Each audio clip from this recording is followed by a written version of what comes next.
Oh, Tashi Dele, hello everyone. Welcome back to the Lojong session. I hope everyone keeping well. Okay, so let's start. As usual, um, in order to make each and every one of our time most meaningful, most beneficial for your own purifications of negativities, accumulations of wisdom, merit of wisdom, merit of merits,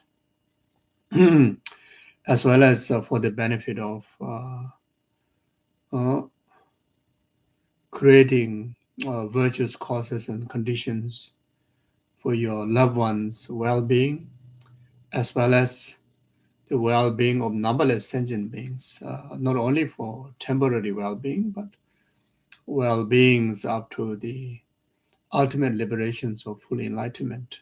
And best way to do that is engaging in virtuous activities with altruistic intention, Bodhichitta intention, simply expressing from depth of our heart.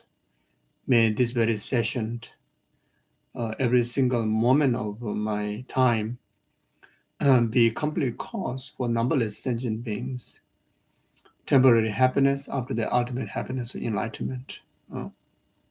That also very beneficial for us to uh, establish that altruism under the blessings and protection of Guru Buddha Dhamma Sangha. So refreshing refuge in Guru Buddha Dhamma Sangha. So I feel absolute present vividly uh, in your wisdom eye. The root guru and the Buddha, Dhamma, Sangha, and all the celestial beings, including of the lineage masters of this Lojong teaching, from this very present living, the root guru from whom that we get all the transmissions of the Dharma, like such as His Holiness the Dalai Lama, Kyabje Lama Sopa Rinpoche, and all your other spiritual gurus. Then together with all the Kadamba masters up to Lama Tsongkhapa, then all the earlier Kadamba masters up to Lama Atisha, then all the lineage gurus of the great Indian Pandits of the profound Dharma, such as Shantideva, Nagarjuna, all the way to Manjushri, then as well as the lineage gurus of the great Indian Pandit of the extensive Dharma, such as Asanga, like Lama Silingba, Asanga, then all the way up to the Maitreya. And also visualize and understand all these lineage gurus and the Buddhas and the celestial beings, very much present here with you to witness of your virtuous conduct, commitment to practice Lojong, and dedicating this very session and the entire existence of our life for the benefit of numberless sentient beings' service of all the way up to enlightenment. Then blessing us with blessing our heart and nurturing our continuum of pleasing them with these offerings of our practice.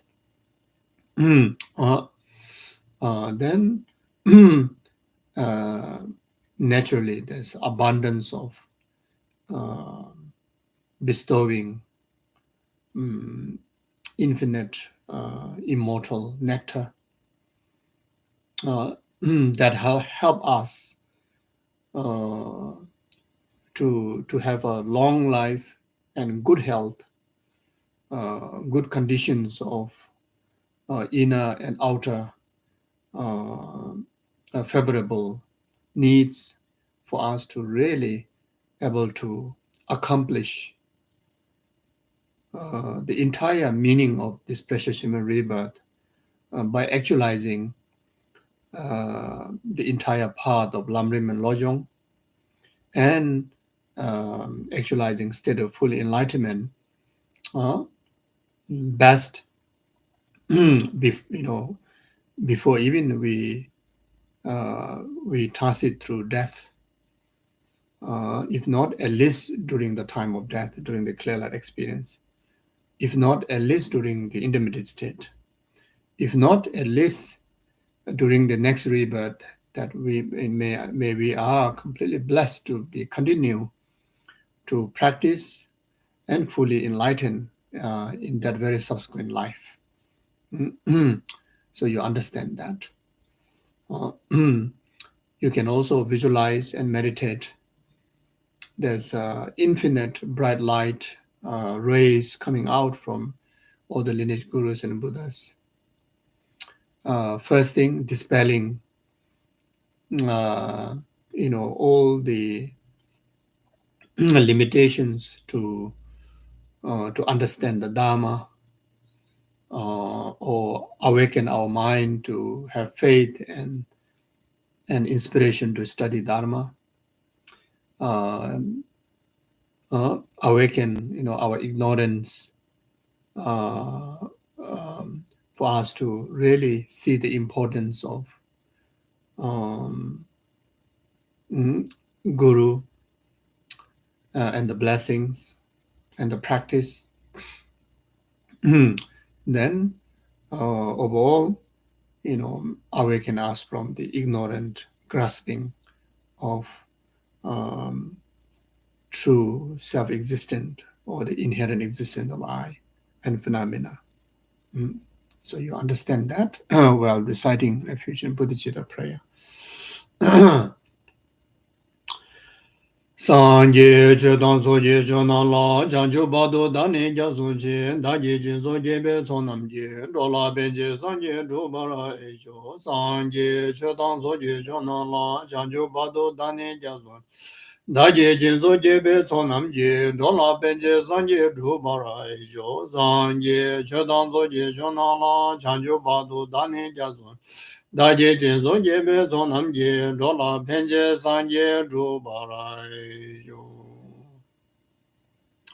셈제 담제 대화당 대외교당 대머라 교제 셈제 담제 동아당 동아제 교당 자와 교제 셈제 담제 동아 매배 대화당 민자와 교제 셈제 담제 니레 자당 니당 자외 당뇨란 내버라 교로제 셈제 담제 대화당 대외교당 대머라 교제 셈제 담제 동아당 동아제 교당 자와 교제 셈제 담제 동아 매배 대화당 민자와 교제 셈제 담제 니레 자당 니당 자외 당뇨란 내버라 교로제 semje damje dewa dan dewe gyu dan dembra gyu je semje damje dunga dan dunga je gyu dan rawa gyu je semje damje dunga mebe dewa dan min rawa gyu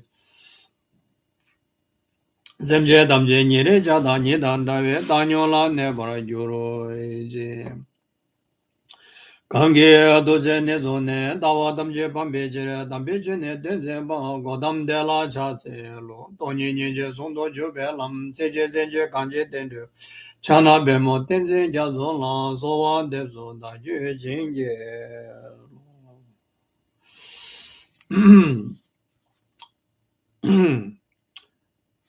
Yeah, so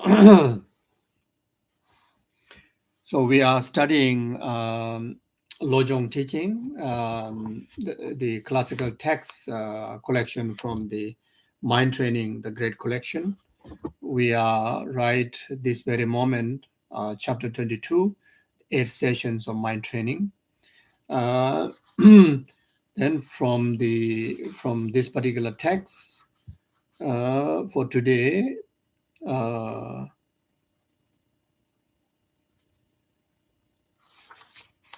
we will go through the session 7 and the session 8.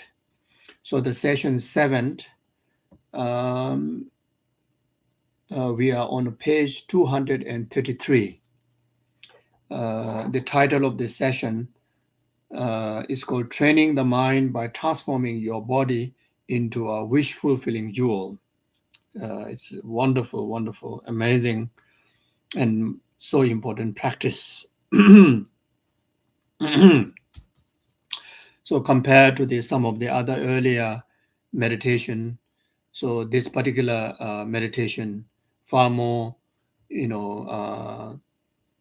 easier to adjust to our, like my mind, weaker mind, ordinary mind. It's more kind of uplifting kind of meditation. Yeah, so without taking much time, so I will just continue reading. So it says, 7th, to train the mind by transforming your body into wish-granting jewel. Are guided to the Bodhisattva's way of life states, the quotation, like the wish-fulfilling jewel, like the excellent vase, like the spell of an accomplished one, like the great medicine, and like the wish-fulfilling tree, may I become source of wishes for all beings. So this is very much, essence of the Lojong teaching, essence of the Mahayanik Dharma. Oneself, be in the effective service in the needs of every single numberless sentient being. Oneself, making available very much like, wish granting jewel, fulfilling, every needs and everyone's needs, like that.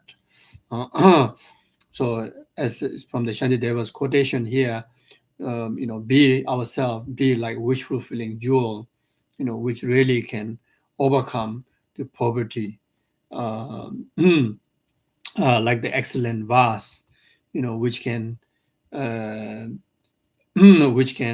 achieve, the such as nectar, like immortal nectar, which can overcome uh, the overcome untimely death, overcome, including of untimely death, and any form of life obstacles, and bring the impact of immortal livings, like that. Then, like the spell of an accomplished one, it is very much referring to the prayers of high realized beings, those who observe a lot of vows, pure vows. Then those who do conduct a lot of retreats, do a lot of meditations. Then most of all, who have actualized, realization on the stages of the path, including of such as realizing bodhicitta, emptiness, Arya Bodhisattvas, Arahats.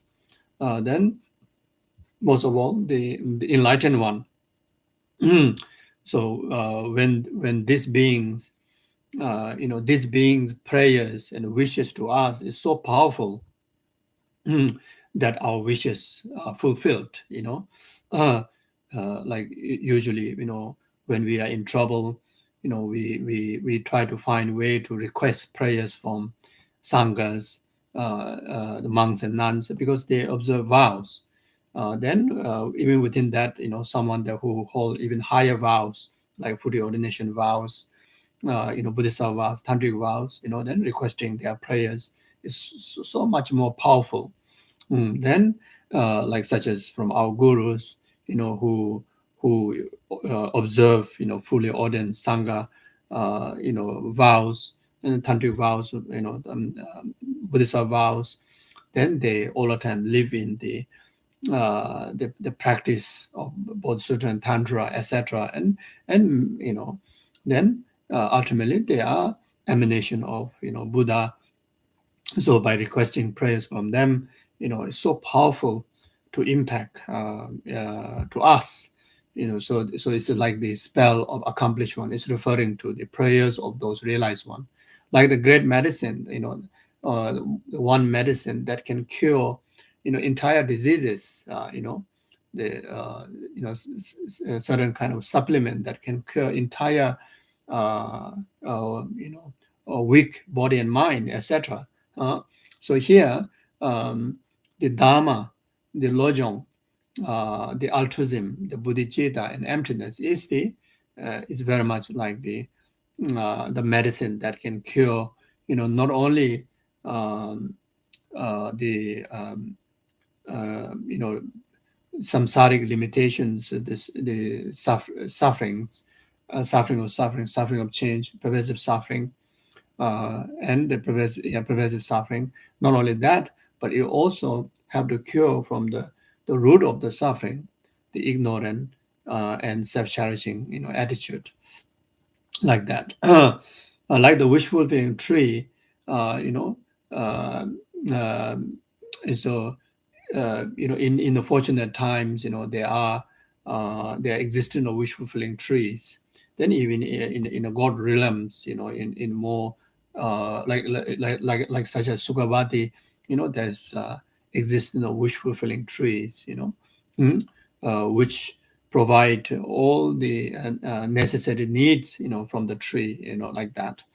Mm. So then, so in short, you know, uh, the in short, the meaning is may yourself be available for anyone's needs, you know, and may oneself have all the resources to fulfill anyone's wishes. Those who need medicine, you're able to provide them medicine. In particularly here, is talking about eventually yourself, your own body, becoming like a wish granting, object. Then here now with this meditation, you you accumulate the causes to eventually result that your body, really your life really become wish fulfilling, like a wish fulfilling jewel to all sentient beings. Like the Buddhas and our gurus and Buddhas. We can witness how they are as a wish fulfilling jewel to us. Bring so much benefit. Including of enlightenment, isn't it? So like that. Okay, so the commentary here of this particular the quotation, or the meaning of this particular quotation, or uh, the quotation is to support this conversation that I will read here now from the text. So it says the meditation should be done like this. First, cultivate the thought, said motivation. I will attain Buddhahood for the benefit of all beings, and to this end, I will engage in the practice of mind training by transforming my body into wish fulfilling jewel. Uh, so this is really a proper meditation guide, and we just follow exactly like that. Mhm. Then after that, then meditate.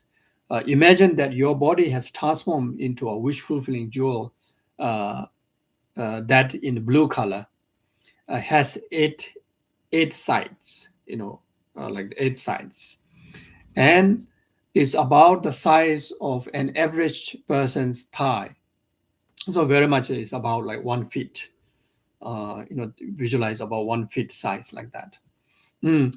As far as concerned with the fattiness or the width, uh, you know, uh, it doesn't matter. Just very much like average human beings, the size of thigh. You can also measure there, not just the length but even the width. So you can measure your own thigh as a size. Maybe that would be okay. So as then as you place this top, as you place this atop a victory banner, um, mm, honor it with offerings and make supplication to it. Imagine that unequal shower of rain, descend, sprinkle the ground. Mm. Again, as you honor it with offering and make supplication to it, an unequal wind rises that sweep the ground. Again, as you honor it with offering and make supplication to it, rains of ambrosia descend that purify the karma, affliction, and solidity of the ordinary flesh and blood of sentient being. Mm.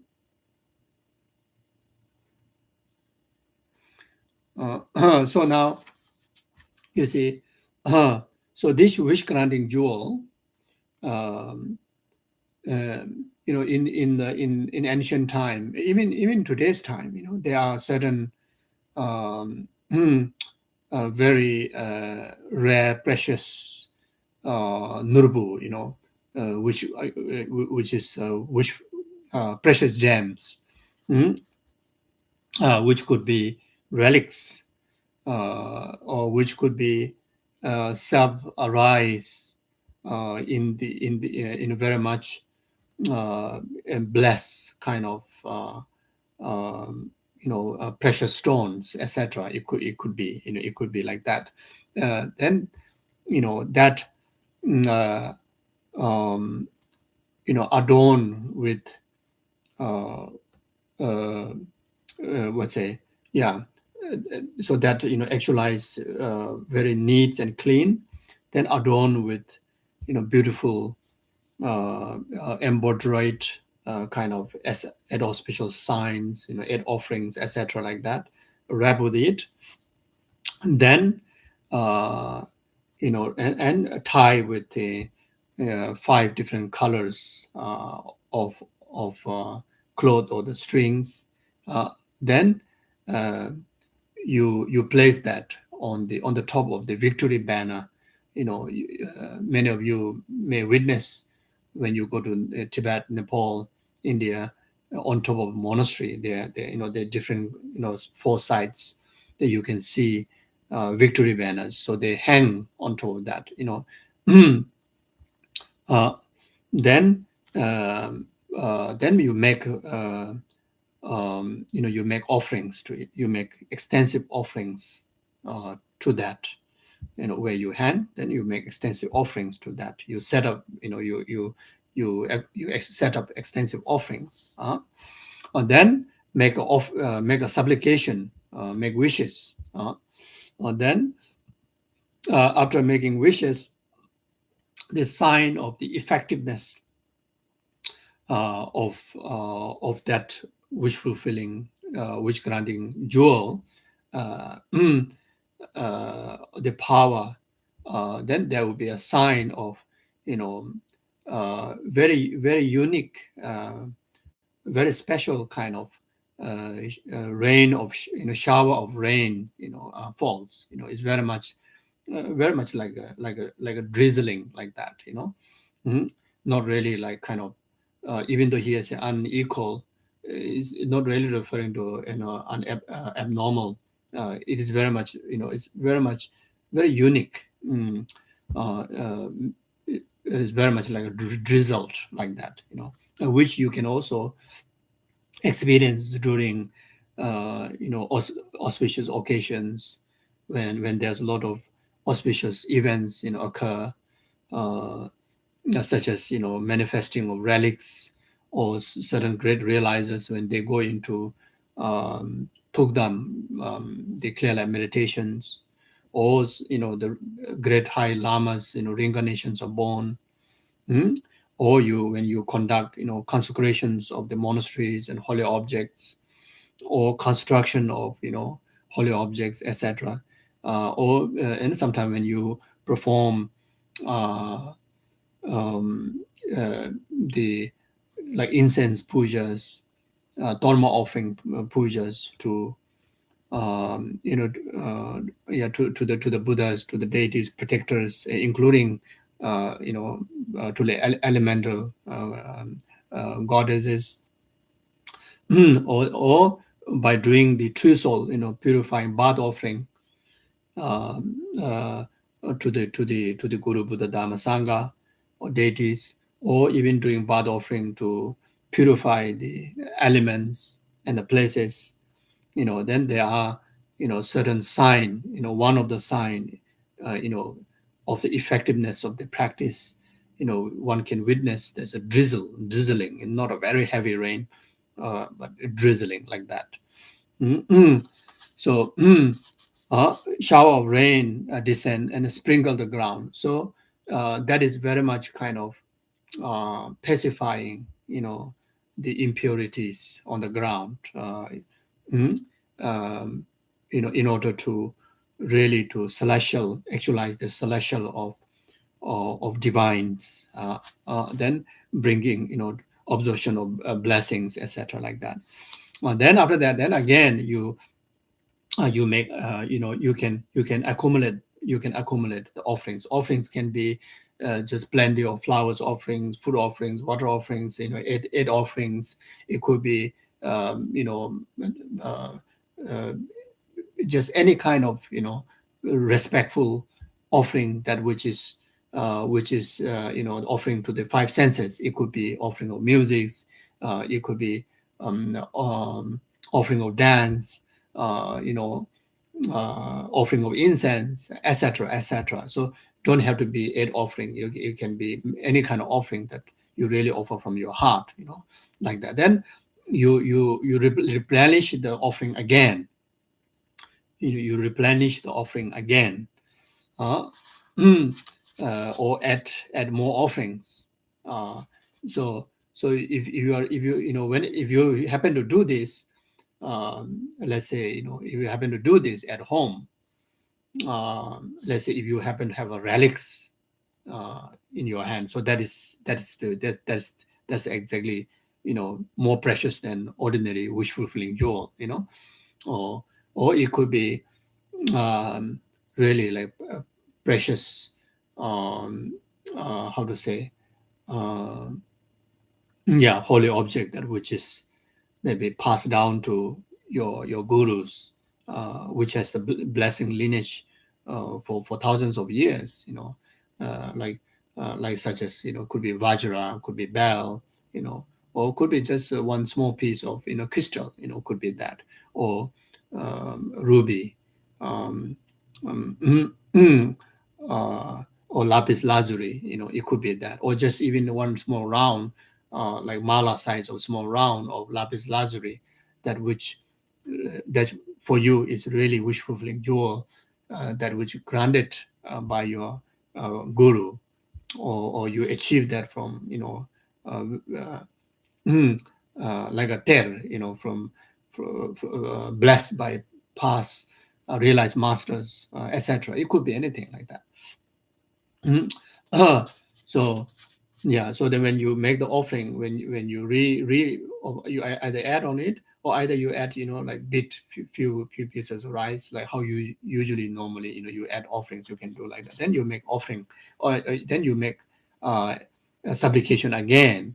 Then there's an unequal wind rises, sweep the ground. So again here, the wind is not like kind of tornado, it comes like that.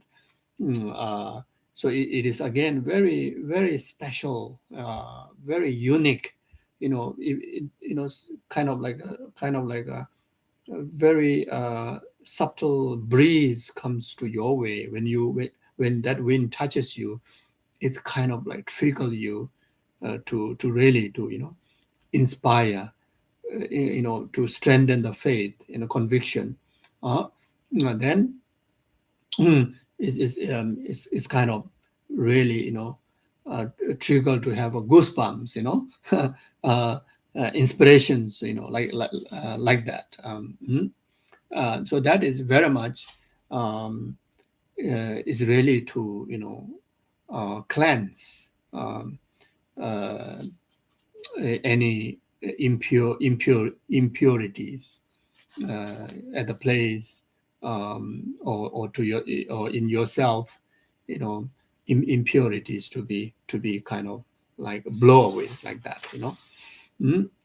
Then then after that again you replenish the offering, or you make more offerings, uh, then make supplication. Then after that, then the rains of ambrosia descend, the purified. Then after that, then you know um, drizzles of, it could be again in the form of drizzle, mm? Or it could be, if you are doing this, yeah, some individual, they experience at the cave of holy beings, at the certain retreat hearts at the holy beings. Or maybe it could be in the place where you are doing your own retreat. It could be in your prayer room. It's like dripping of nectar, from the wall. It could be from the ceiling. It's not, not because of heavy rain you have a leakage.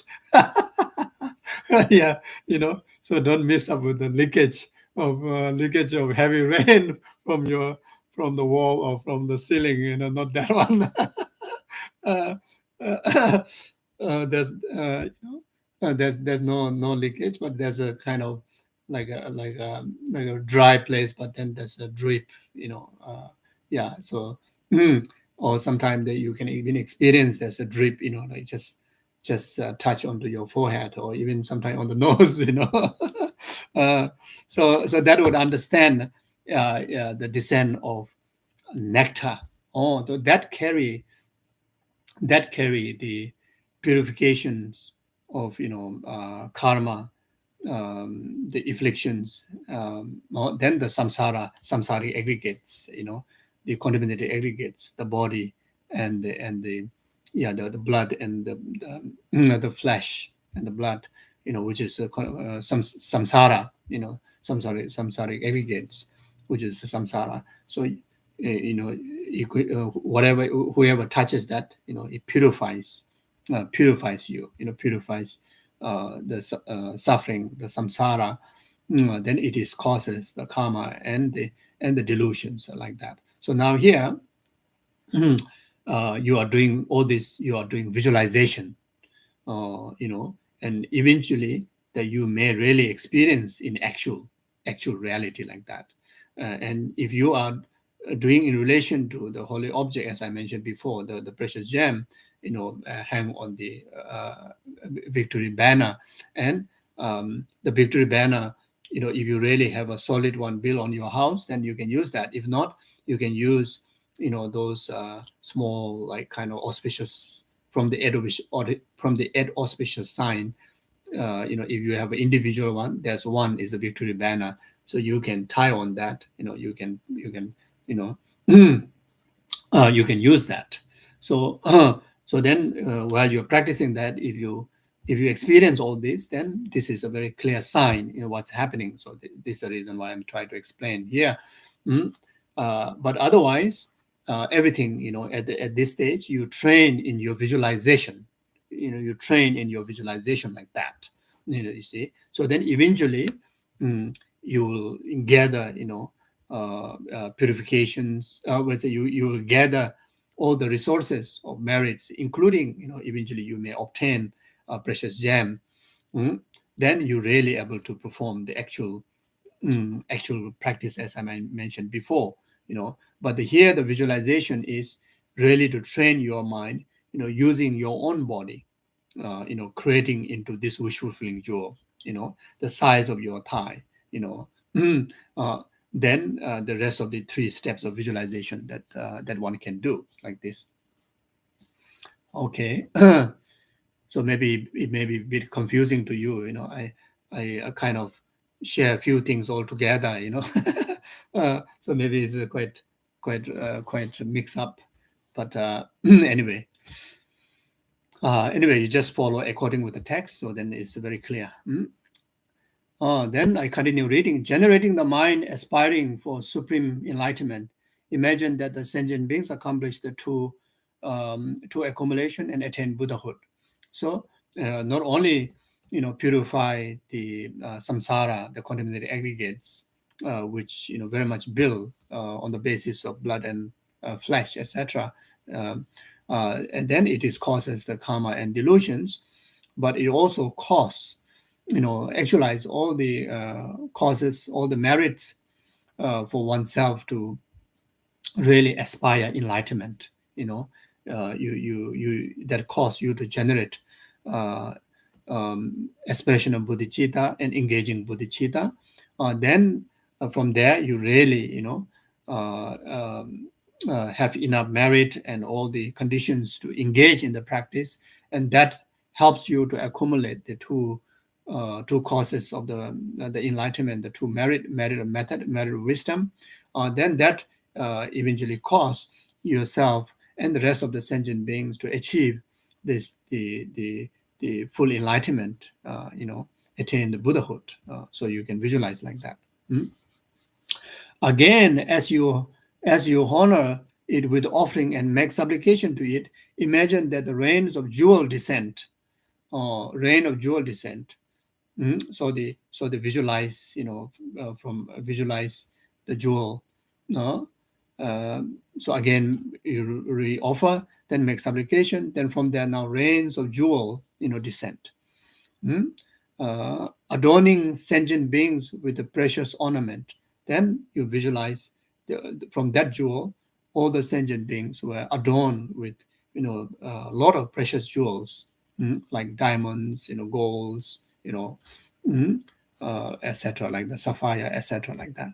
Then again, as you honor it with offering, honor it again as you honor it with offerings and make supplication to it, rains of five texture celestial cloth descend. So in Tibetan writing, didn't really say five texture celestial cloth descend. In Tibetan writing, it says it just said the celestial cloths. So here is referring to um, the beautiful cloth, the adorned with a lot of beautiful embroideries, with auspicious signs and flowers and etc. So that is very much talking about the celestial cloth, and very very very smooth, and very very beautiful, like what the Tara wears, so that kind of clothes. Then you understand, uh, um, mm, beautiful, celestial cloth, the descent, and uh, dressing them with silk. So again, in Tibetan writing, they didn't say silk, just like a beautiful smooth cloth. So I don't know whether silk, in many translation, you read silk. Uh, if I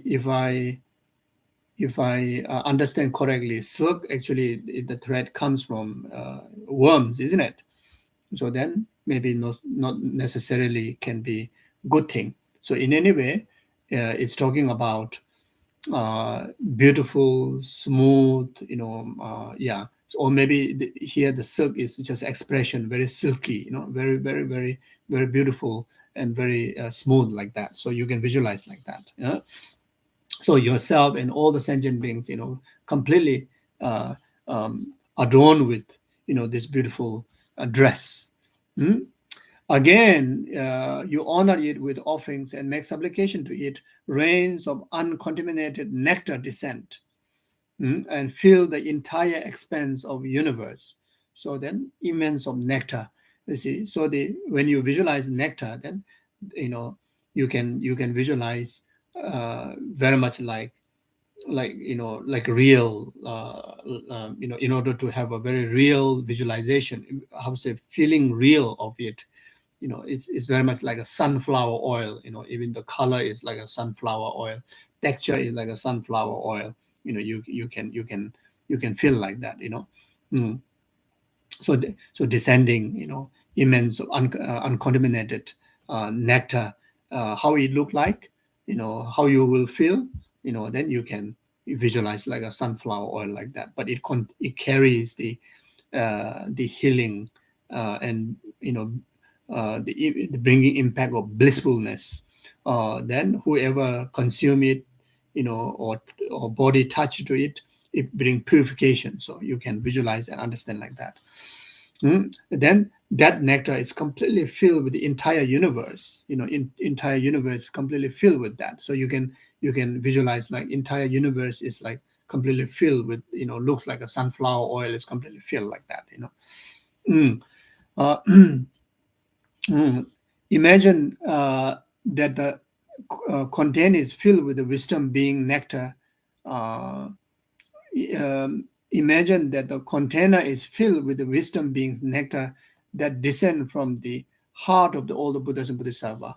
The container here referring to all the universe, where contain living being. The entire universe, every space is completely filled. Uh, on top of that, the nectar that which comes from, which actualize from your body, which is the wishful willing jewel, through making offerings and prayer. On top of that, the nectar that drive from 10 direction Buddha Bodhisattvas add up, like completely filled. It's almost like there's no, not even one single spot or space where there's no filled with the nectar, like overflowing nectars filled. You can visualize like that. Mm. Imagine that the container is nectar is descent from the heart of the older Buddha and Bodhisattva. Imagine that the container is filled too with the nectar and vital essence. Mhm.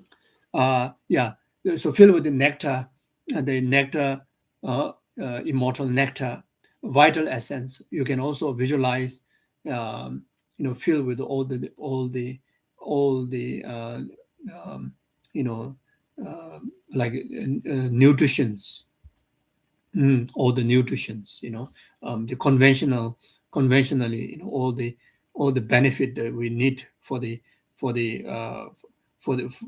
good health, for long life, for happiness of sentient being, all those, all vital essences, all those are also filled.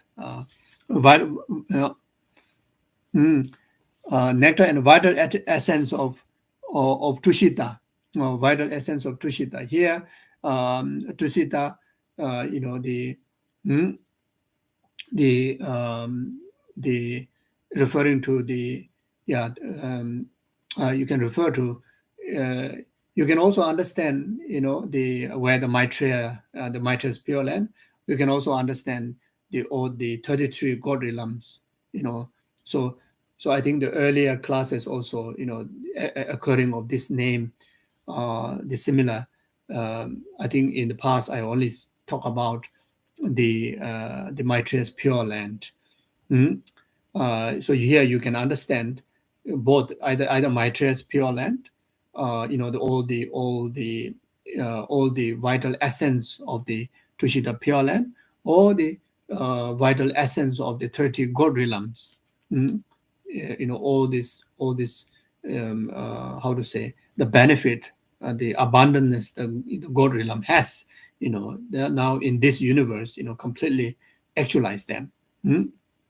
The northern continent, uh, Uttarakuru. So this also, this, you can, if you interpret in, by, how to say, the Tushita first, then after that the northern continent Uttarakuru is referring to the northern continent, you know, Chang Dominion, the, yeah, from the four continent, the northern continent, Chang Dominion is referring to that. Mm? So the Chang Dominion also has, its vital essence for people, to living for 500 years, etc., like that. So by visualizing it, we receive the benefit for our long life, like this. uh, then the entire and the entire world system. Imagine that the container is filled too with the nectar and the vital essence of Tusita and the northern continent Uttarakuru and the entire world system. Then, as you offer uh, ambrosia, the nectar first to, or now you make the offerings of those abundance of nectar that you actualize. Now from there, like you're kind of scooping, then make offerings like that. Now from there, first you offer to your teachers. So you start with offering to your guru, then all the lineage gurus. If you have time, you can, do a really, very relaxed meditation. You can offer to each guru, abundance of offerings, like that. uh, if you don't have time, then all you visualize all the gurus there, then it's like kind of you can again manifest infinite attendance from you, as offering attendance. Is very much like offering goddess, like offering attendance. Then you go to each guru and make abundance of offerings. You can also do that. Mm. Uh, in other way of doing is, if you are a practitioner of daily yoga, then you actualize offering goddesses uh, from your central chakra. Then from there, you actualize offering goddesses to make offerings like that. Then then after that, you make offerings to the deities. You start with your main yidam, meditation deity, then to the rest of the other deities and it is celestial beings. Then next to then after that you offer to all the Buddhas. You can start with the historical Guru Shakyamuni Buddha, then like Ed Medicine Buddha, then the 21 Tara, then because Ed Medicine Buddha and 35 Buddhas, etc., like that. Then to the being of six realm, then you also make in offering charity to the six realm sentient beings. Like that. Uh, Imagine that, meditate that, as a result, all of them attain the non-conceptual wisdom of Dharmakaya. So those of the Arya beings, those of the ordinary Bodhisattvas, those of the Arahats, and those of the ordinary sentient beings in the six realms, uh, entire beings, due to the consuming of this nectar, attain the non-conceptual wisdom of Dharmakaya. So they actualize those who have not realized emptiness, they realize emptiness, and then more than that, they actualize the state of Buddhahood, the Dharmakaya. So in short, you think they all actualize state of Buddhahood, like this. Now your body has been offered to the teacher, meditation deity, Buddha, Bodhisattvas, and being of six realm. So now already offered entire your body. Yeah. So as for your mind, now in your understanding, since it is devoid of intrinsic existence, the actual reality is, whether your body is offered or not, it lies in the nature of lack of intrinsic existence. So you understand that. You understand the emptiness of your body. Now, place it is naturality in the absence of intrinsic existence.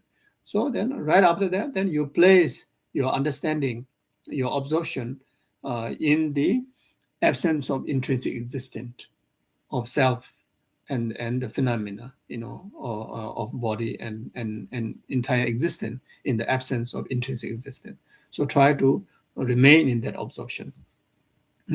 So here you meditate in emptiness, remain in meditative absorption as long as possible. So take opportunity to stay meditate as long as possible. You see, because you already went through this extensive meditation, gradual meditation that already kind of prepare your system. It's very uh, readiness to receive the blessing of realization.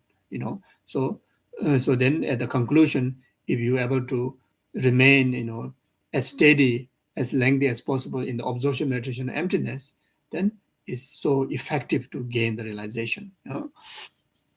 So then now, when you wish to rise out of this meditation, so if you wish to end the meditation, then dedicate the root of the virtue uh, uh, So then you should do the dedication. So it's as usual, dedicate in bodhicitta, dedicate in emptiness. So dedicate in bodhicitta, may this merit and practices be the cause of numberless sentient enlightenment.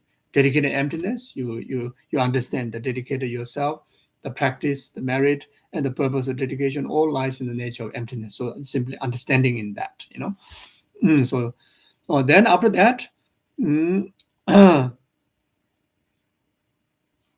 after that, meditate on all things as dream-like and illusional-like.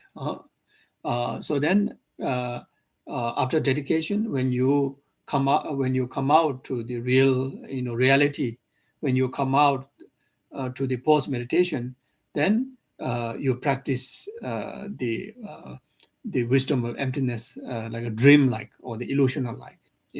So you wear the lenses uh, to all your senses, the dream-like wisdom and illusional-like wisdom. So whatever you see everything like a dream-like. Whatever you hear everything dream-like. Whatever thought arises, everything understood as a dream-like.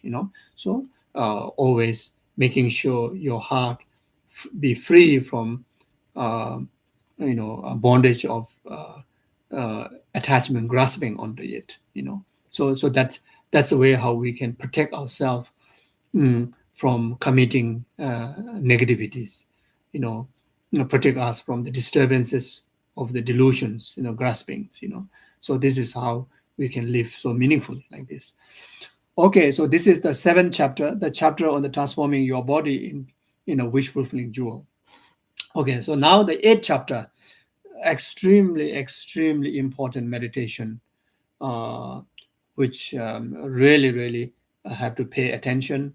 After the class, try to read again and again and try to really memorize the understanding and try to practice in our day-to-day life, that until one day that everybody one day have to die. So when the death approaches, we're really able to utilize this particular meditation to make sure that we fulfill the purpose of our spirituality best within this life, if not at the time of death, if not at the intermediate state, if not the subsequent life, like that. So now 8, to engage the mind training and instruction for the moment of death. This is the number 8. 8, to engage in mind training as an instruction to apply it at the moment of death. You should die by means of 6 perfection. So this particular method is die meaningfully by applications of the practice of 6 perfection. At the point of death, divide your 3 possessions into 3 parts, and offer 1 part to the teachers and the 3 jewels, and use another part for the accumulations of merit, and use the 3rd part in whatever appropriate way you choose, such as distributing it as a gift to the member of the monastic community, the master said. So here, again, in the Tibetan writing and the English translation comes a little bit, slight differences. So in any way, the meaning here, uh, all your belongings, divide into 3, which is extremely important. It's a general advice. You see, divide into 3. So 1 portion, you make offerings for offerings to Buddhas, offerings to the gurus, offerings to the sanghas, like that. Offerings to the Buddhas, by an example, building statues as a sign of your rebirth, called Kedak, as a sign of your future rebirth, auspicious rebirth. You can also check observations. You can also ask advice from your gurus. What kind of Kedak I should do for auspicious future rebirth. So when you are alive, you can organize that. use one portion of your belongings, use for that. So it may be maybe it can be building temple. It could be building. It could be actualizing statue of certain Buddha. It could be actualizing of a Thanga, certain Thanga painting.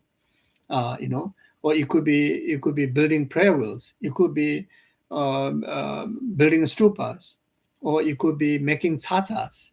It could be maybe printing texts. Mm, uh, or it could be you know offering gold to the Buddha's, like Buddha's body, Buddha's face. Offering ornaments to the Buddha. It could be yeah, it could be building a Buddha's celestial like a mandala. mm, or it could be printing texts, or it could be building libraries, hosting the scriptures, or it could be what do you call renovating, what do you call the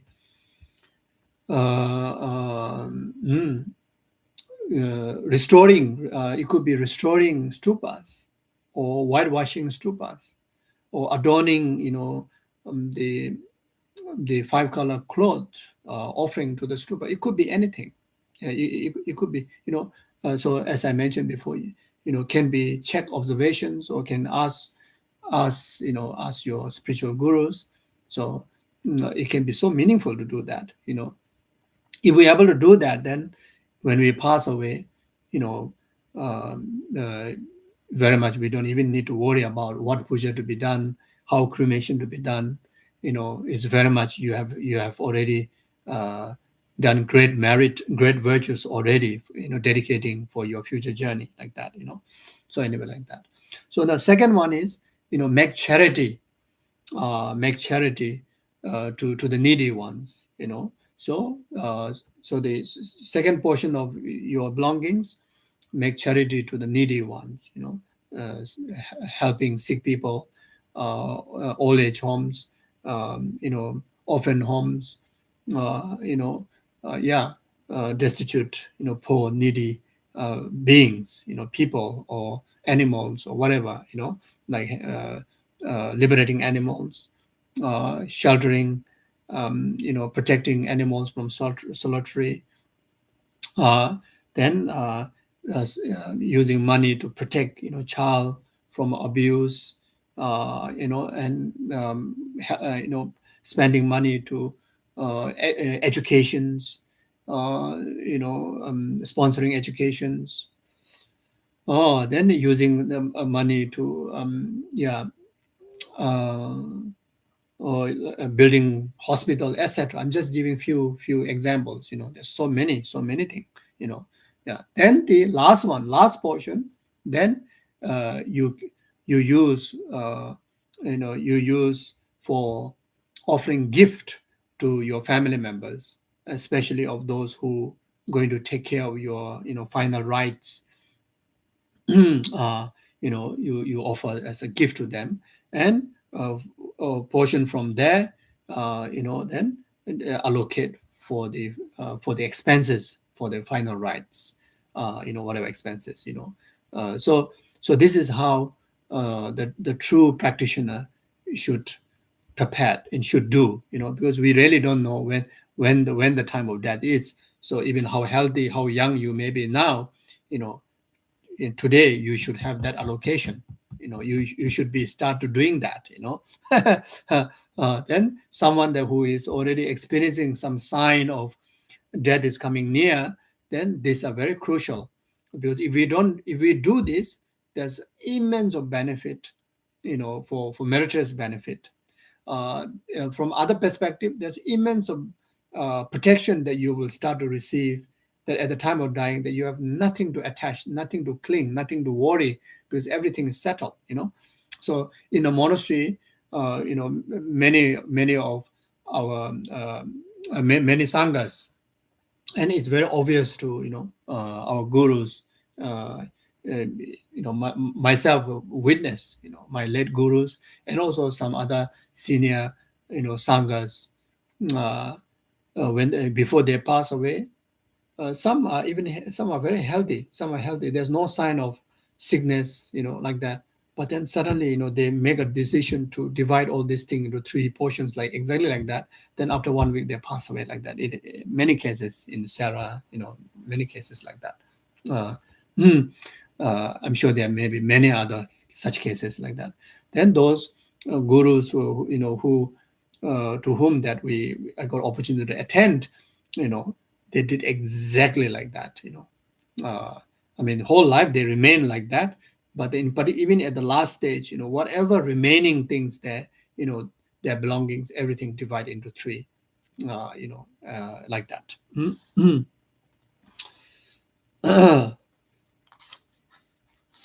So in short, you say I saw, Kadamba masters, the like myself, my own guru, late guru Geshe Koncho did exactly like that, exactly like that. He already given away everything, but at the end, even there's nothing left, but whatever is left also, you know, uh, uh, everything clear. There's nothing to hold on, nothing to attach, like that.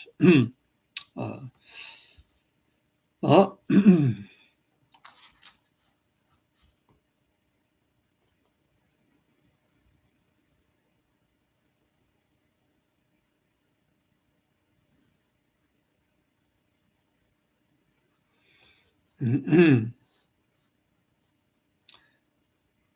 so I continue reading. This is giving, for ethical. This is giving. So this is the practice of giving from the practice of six paramita. First one.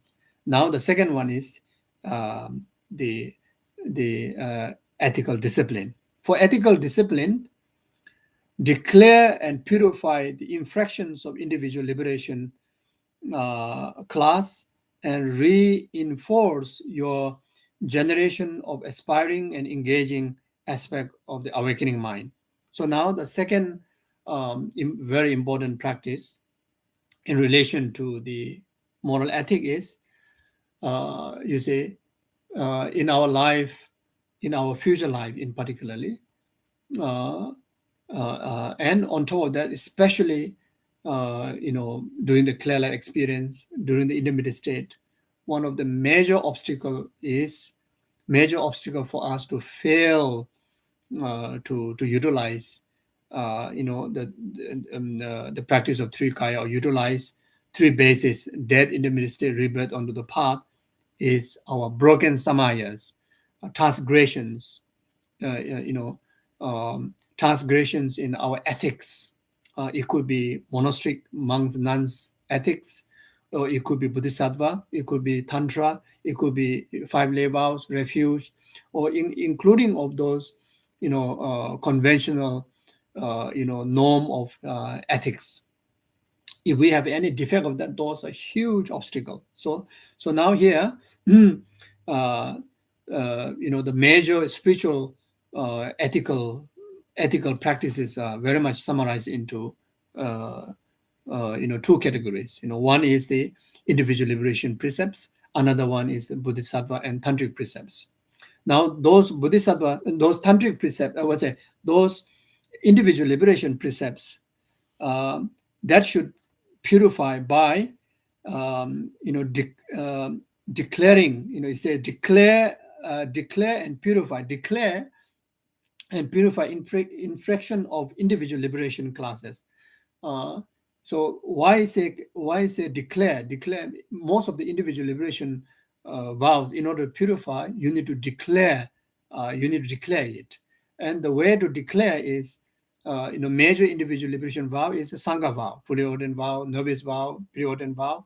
Um, so the novice and the fully ordained vows as the greatest, and these two vows are very very intense, very profound, and transgressions are very heavy. And you can only you can purify, by declaring in the sangha community during the confession ceremony, during the confession ceremony. It happens every month, twice. You see, so if sanghas have any doubt, or if knowingly that you know that there's a fraction, what you call the infraction or transgression on your sangha vows, then you have to put effort to go to monastic institution, sangha community monastic institution, to conduct the sojong. So that's why like myself, like myself as a gelong fully ordained monk, uh, I have a very rare opportunity, because of I live in overseas. I live in overseas. I live, a place where there's no sangha community, no, doing sojong. You see, and it is so crucial. Like people like me, even though you don't break knowingly, but there may be, secondary transgressions, lacking of your mindfulness. It could be possible. You see, so the keeping vow is in the most important for any practitioner, especially to the sangha. So that's why, uh, you know um, every now and then, find time to go back to India, Nepal, and one of the main, we don't really talk about it, but one of the main value that, like myself, I carry is to able to attend the sojong, sojong, and there you really uh, replenish, revive, and then intact with your pure vows. So in the monastery environment is so fortunate, because every month you have these 2 sessions of sojong, for sanghas to, for getsuls, novice, and the fully ordained sangha to uh, to really restore their vows. You see, which is so important. I remember Kyabje Lama Sovereign Rinpoche, I think, few times, you know, emphasize extremely importance of sanghas to find opportunity to attend sojong. Uh, you know, uh, at least, I mean, many of us really have no choice, because we always travel. We live in overseas. Very rare in overseas. The sangha community where they have 4 fully ordained sangha plus who does all the monastic, the ceremonies, the sojong ceremony. It require, there's a great practice and training there. Not everybody can able to do, and you need to have minimum, like 5 sanghas, 5 fully ordained sanghas to conduct that. It's not easy. So therefore, if you get opportunity to go back to Nepal, India, doesn't matter which monastery you go, doesn't matter, all monastery, they should have this sojong practice, which is one of the key practice of the monastery. Then you go and attend the sojong, those novice and fully ordained sanghas, and go and attend that sojong. Best is you go to attend in the monastery and nunnery where where your lineage is belong to. If not, then doesn't matter, as long as there's a proper sojong is happening, you attend, and which is so important. So that's why it's a class. Declare and purify infraction of the individual liberation class. You see. So then, such as the 5 lay vows, you need to retake it. You need to retake it. Then, such as a refuge vow, which is also an individual liberation vow, you need to retake it. That's why, basic Buddhist practice, every day we refresh refuge, 3 times a day, 3 times a night, isn't it? So whenever when we do refreshing of refuge vow, together, if you have taken any of the 5 lay vow or whole 5 lay vow, you refresh together. So uh, there you don't have to always have a teacher or someone, from whom that you can refresh. You can refresh by yourself, in front of your altar, or at least in front of your visualized merit field. Buddhas and Buddhists are in front of there. You can refresh it. And simply using the 4-line refuge and Bodhichitta prayer, you can do that. So which are so important. As I mentioned before, we have to die with it. We have a defect of our precepts. That's one of the major obstacles. So it's so important to really live this world with a pure vow, like that.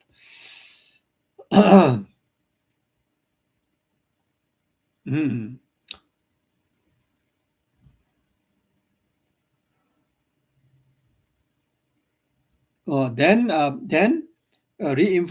Then reinforce your generation and aspiration engaging as well awakening mind. So the Bodhisattva vows, Bodhisattva vows, uh, you see, either you can, you see, if you see Bodhisattva vows, if you break, the 18 root vows, and 46 secondary vows, then it bring defect to your precept. So you have to refresh it. So if you break the from the 18 root vow, the number 9 and number 18, the Buddhist vow was breaking because of the wrong view of declining, or believing in karma, and rebirth, and not believing in the existence of refuge. Then from the root, the entire 18 root vow, entire Buddhist vow will be completely destroyed from the root. Mm. Then the number 18, uh, giving up bodhicitta, giving up bodhicitta, very much, when we have this from in-depth idea that I cannot benefit these people, I cannot benefit certain people, I cannot benefit my enemies, I'm not going to work for the benefit of this enemy. I can work for the rest of the numberless sentient beings, but not for the enemies, not for these troublemakers. Just like that, giving up the principle of Bodhisattva precept, entire Bodhisattva vows will be wiped away, like that. Then otherwise, the rest of the other precepts from the 18 root vow, four conditions to be encountered to completely wipe away from the root. Otherwise, otherwise, you accumulate negativities out of it, and you still need to refresh it, but it will not lose the Bodhisattva vow completely. Mm. And that similar goes to the 46 secondary vows. So in short, it's quite sure that every day to day we does, bring at least secondary transgression to the Bodhisattva precepts due to lacking of mindfulness, and sometimes just strong anger arises towards people who really disturb you, etc. Then we tends to kind of really give us hard time of preserving the Bodhisattva precepts. So therefore the best way, every single day, to retake it again, whenever you take the refuge, 3 times a day, 3 times a night. uh, when you recite the 4-line refuge prayer, the first 2 line is for the refuge and second 2 line is for bodhicitta. So that time, then you refresh, your aspiring and engaging Bodhisattva precepts. You see, so this is how that you do, and you do that, either in front of the visualized merit field Bodhisattvas, or you do that in front of Buddha's Buddha's statue or picture in front, in your altar, or like that. You see, so these are extremely important, for us day to day, really keep ourselves very pure, and keeping pure, the benefit is that we will accumulate immense of merit. On top of that, if in case something goes wrong, like even death comes in our way, so at least there's no major obstacle to obstruct us to utilize the beginningless lifetime lab imprint of those virtue, to be utilized into a path when we experience the clear light, etc., like that. Yeah, see. So similar goes to tantric vow. Tantric vow, you have to, when it breaks, then you have to, like, such as the tantric vow in relation to 5 day Buddha. So you have to retake, from the guru, from if you break completely. Otherwise, if there's a fraction of transgressions, then you can retake, well, in the visualize, object of guru, like guru and the deity, you know, like together when you take the Buddhist vow, you can also retake. After that, you retake you refresh this, tantric vows like that. So and those of you who have tantric vow, this practice of 6 session guru yoga, 6 times, 3 times in the day, 3 times a night, similar like a refuge practice. So whenever you do that, if you do 6 session guru yoga properly, every day you are refreshing, of any of the transgression in relation to Buddhist vows, tantric vows, and those of sangha. If you do 6 session guru yoga, then there also the counting of the sangha precepts, that through the certain word, then you can reflect according with. If you are fully ordained, you can refer to the fully ordained vows. If you are novice, you refer to novice vows. If not, then refer to refuge, 5 lay vows, and Buddha vows, tantric vows. So the 6 session guru yoga is very much like everything in one. When you do that properly, then you are intact of all the precepts, both individual liberation as well as the Bodhisattva and tantric precepts like that. So that's why 6 session guru yoga is in the most important daily commitments, for us to do.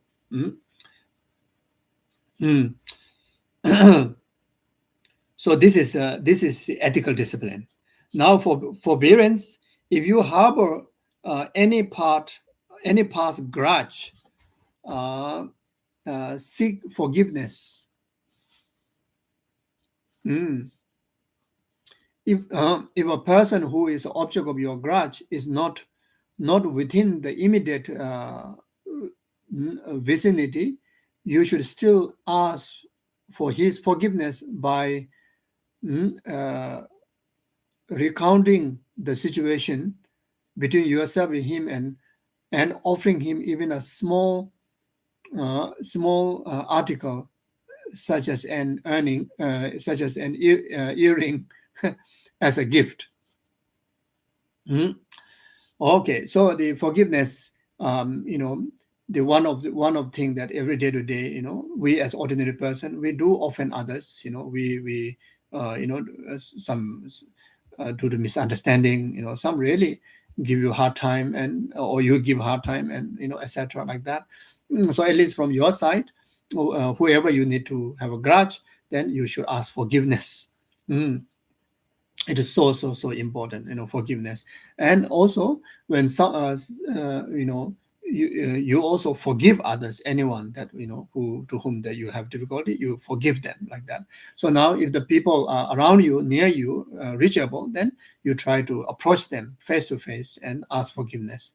If someone come to approach you, ask forgiveness, you should do immediately, without delay, even a moment, joyfully you should do that. Now in case if the person is not around you, then if you need to go and apologize, then you can either send letter, or send notes, or send gift, like here as a given example. Then you sincerely request forgiveness. Even the person forgive you or not, at least from your side, you have done your part, and you get your heart has to be completely free from uneasiness. So your heart, you need to be in complete rest from grudge, uneasiness, and especially when we're approaching the time of death, we have to do that. Then from other people, when asked forgiveness from you, then it doesn't matter whether they come in person or they send a message, or whatever way, as long as there's a sign of asking forgiveness, then you has to give. So that is very important practice. So here it says, even though he may not actually grant forgiveness, this ensures that there is no feeling of disquiet, unrest in you. So that's very important. So this is the reason, as I mentioned before. So now comes the joyous effort. Joyous effort is to engage in all of this with the sense of joyfulness. All the earlier practices, generosity, morality, patience, because of forbearances, everything should do with so much, so much sense of joyfulness, understanding all this of virtue, then have so much, so much in the means of, purpose of virtue, seeing meaning and have, do that joyfully, willingly, happily, like that, so then that become the practice of joyous effort. Then now the concentration and wisdom are embedded in the body of this previous four perfections. So the concentration, all these earlier four perfections, when you do with very clear mindfulness. All should be do for the purpose of virtue, do for the purpose of purifying negativities, do with the purpose of complete practice of altruism, compassion. uh, you see, so there's no self-centered interest there, so with that mindfulness, and do properly, and do A to Z perfectly, that is the concentration. Then the wisdom, all those earlier four practice of perfection should do free from worldly concern, free from worldly concern, and do all those earlier practices in understanding of their ultimate nature of lack of inherent existence, lack of true existence, and do that in practice, practically do that very much selfless, very much selflessly, you see, and in understanding of, ultimate nature of lacking of true self, so this is how one should practice like that. So again, in all this practice, not just do when there's a sign of death occurred to us, so doctor pronounced that you will die, this, that, not like that. The death is certain, time of death is uncertain, you see. And on top of that, there are more conditions for death than survival or living, even those many favorable conditions for our life, like such as medicine, food, including breathing of air, etc., and all those different elements, even they can become a cause of our death, so there are more cause of death than cause of life, you see, a cause of living. So therefore, this practice is, is a now and then practice, practicing from now, like that. Okay, then I continue read. Then if you can afford it, prepare an elaborate arrays of offering in the presence of three jewels, Buddha, Dhamma, Sangha. Perform the seven limb practice extensively, okay, and make the following supplication. Bless me so that undistorted realizations of the Mayana mind training arise in me. Bless me so that I may never forget mind training during the four situation when it is most likely to be forgotten. Bless me so that I may never lose mind training during the four situation when it is more likely to be lost. Okay, so when you are, you see, when you are engaging this practice of sixth perfection, then there, after you do this, stages of practices on the sixth perfection, then you make again, elaborate, arrange elaborate offerings, or then there, elaborate offerings, mm, to Buddha Dhamma Sangha. Then after that, you make the seven limb practice, seven limb practices, practice of first practice of making extensive offering. Then the second limb practice is to purification. Then the third is to rejoicing with your merit, others' merit, all Buddha's Guru's merits. Then requesting all the gurus to turn the wheel of Dharma, requesting gurus to not to depart into nirvana, rather to remain, turn the wheel of, continue to remain to turn the wheel of Dharma. Then do proper dedication. So seven limb practices, Then on top of that, then you make this supplication, that which I just read, bless me to be bless me so that undistorted realization of mind and my training to be arise, then uh, oh, then also it is so important to make a prayer that bless me that I never be forget mind training during the four situation. You see, during the four situation. hmm,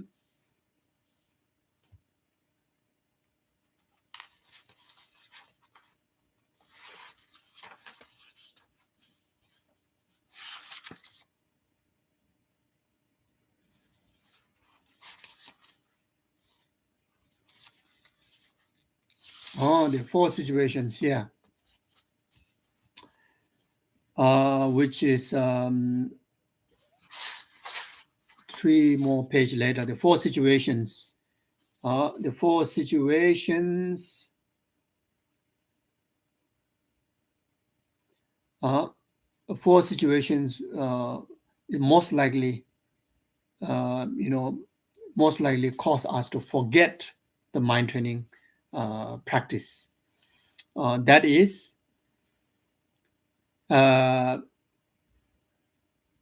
first one is during the agonizing moment of death. Second one is during the intermediate state. Third one is during the mother's womb. Fourth one is in next life. So these are the four situations. We have to make prayer now. Then even before we pass away, we should make this prayer to not to, not to forget mind training, during these four situations, which are so danger to cause us to forget, like that. Then also should pray, may never lost the mind training during this four situation, which is so danger of losing the mind training practice. Those are the first one is when suffering severe harm caused by humans, we may lose our mind training. Then second one is when suffering severe harms caused by the non-humans, like spirits, etc. Spirits, nagas, etc. Then the third one is when suffering grave illness caused by elements, uh, uh, the elemental disturbances, or caused by, yeah, the illness caused by elements, due to imbalance of our four elements, etc., like that. Then the fourth one is when strong affliction arises. So when these four are the very, very dangerous situation that may cause us to lose our mind training. So we have to always make prayer now and then, even before we really, going through the death, approaching the death. This should be the practice, like that.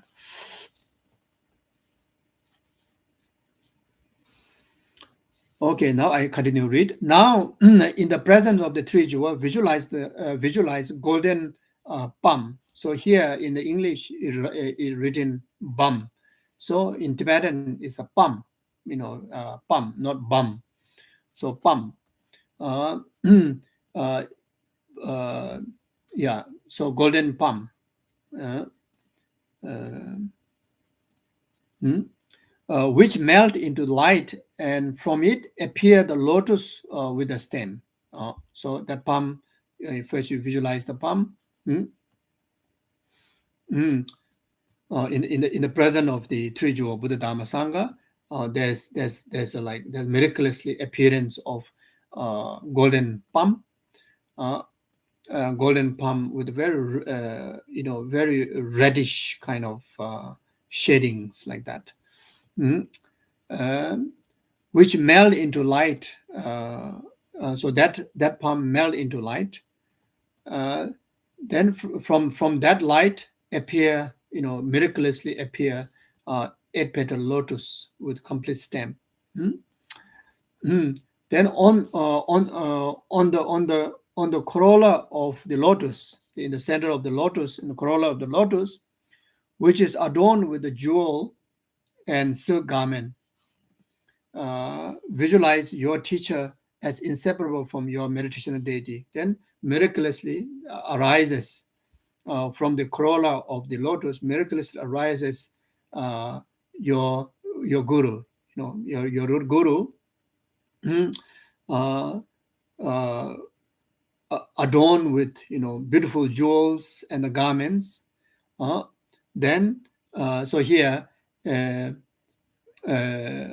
the guru in the Vajradhara form, you see, which adorned with the jewels and the garments.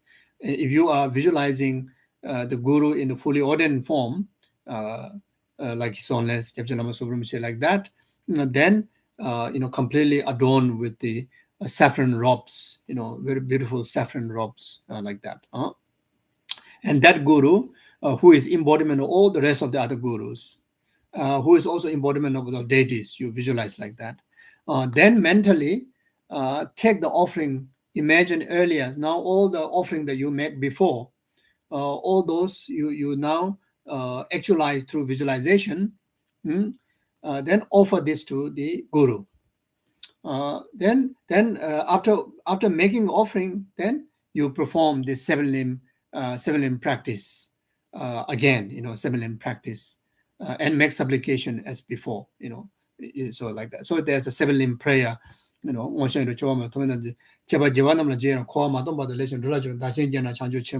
this very short seven limb prayer line. So you can recite that. You can visualize multitaskingly. Then you make the offering like that to the guru. Very, very powerful practice. Very, very powerful for purification. Very, very powerful to accumulate merit.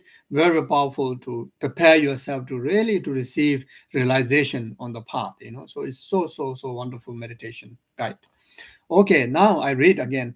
Then in the secluded environment, adopt what is called the seven bodily posture of Vairocana, or the six characteristic of meditative concentration. Now after that, you again set into a meditation. So there's a lot of work to do here. So you set into a meditation.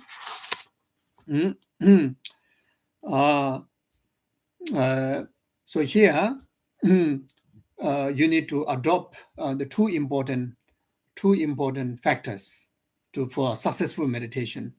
The first one is the seven Vairocana meditation posture. Or the second one is the six characteristic of meditative concentration. So six characteristics of meditative concentration. The first one is having no expectations. So even though you go to meditation, even to the meditation, you go with the sense of relaxedness, no expectations. You see, you just need to do what you need to do, your job, but not kind of expecting, this and that. Then more than that, you have to be, trained, or at least motivationally trained, that you have a less grasping to anything. Very much. You are very free-minded.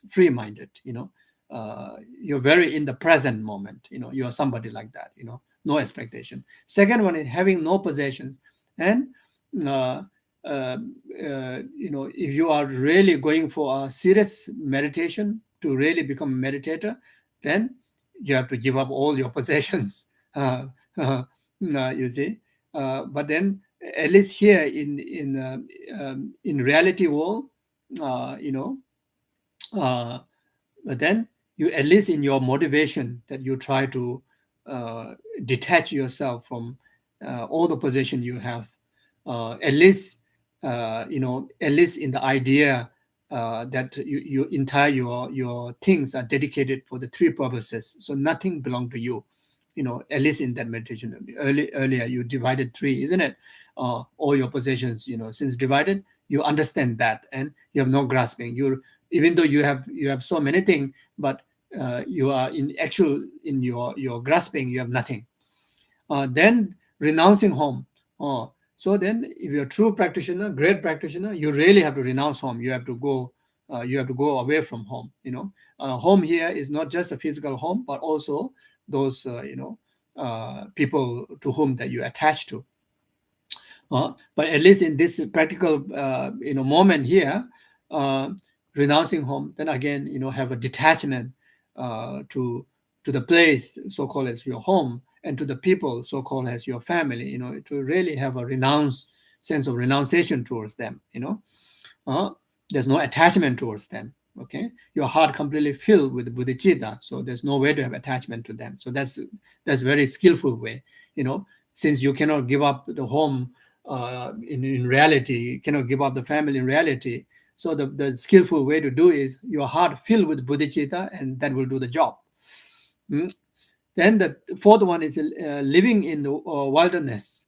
So you're a true practitioner, you have to go to a really hermitage, wilderness, caves, huts, jungles, where there's no common people around, especially knowing people around, love one near around like that. But in here, practical purpose, living in the wilderness is at least go into your prayer room, or at least go to the some retreat places. At least take break from your usual busy time to go into retreat, or in home, at least from your living room, go into your prayer room and do practice there like that. Mm. Then. Um, the fifth one is having stable focus of mind. Then you really have a certain basic training of your mind being serviceable to the meditation, to the dharma, to the practice. And if not, if you're not already trained in that way, at least now here, then you try to you practically do some breathing exercise, like a 9 round breathing exercise, and then try to gather your gross mind to the central, more focused mind, by overcoming the gross destructive mind, then eventually get into the actual meditation. That way you can able to have a stable focused mind. Then number 6 is being alone. So again, true practitioner, really, really, really dedicated practitioner, you have to really leave everything aside. You have to really be, you know, uh, alone, solitary, practices like that. If in the practical level right now, then at least, always find time to be alone, from all the business, chattings, mentally or physically engaging chattings, rather remain quietly alone and cultivate inwardly. So these are the called the 6 characteristic of meditative concentration, which is extremely, extremely necessary and important if you really want to succeed in our practice, especially if you want to train in shamatha. This is like a must, like that. If you want to achieve shamatha within 6 months, then this 6 characteristic is needed. Then only able to do. Otherwise, it's not possible. Okay, now I continue to read. So now here talking about the 7 meditation version of posture. First one is your feet should be in the closed leg position. Second one is your spine should be straight and well aligned, like a stack of gold coin. Third, your 2 hands should be in the gesture of meditation at the distance of 4 finger width at the level of your navel, 4 finger above your navel. Then, fourth, your neck should be bent like a hook, like this, while your front and back must remain even, the master says. Uh, the posture should be such that if you were to tilt, leaning your head 3 times to the left, nose drips would fall at about the level of your navel, like that. Drip and then your navel. Like that. Okay. Then the fifth one is your eye should be uh, uh, left focus on the tips of your nose. Okay, so that doesn't mean that your meditative focus is your nose. It's very much like as if like if you suddenly get distracted from your meditation object, what you see is your tip of your nose, nothing else. Like that. So that kind of your eyes should be rested that way. Mm. Your teeth should be open the space of hair width.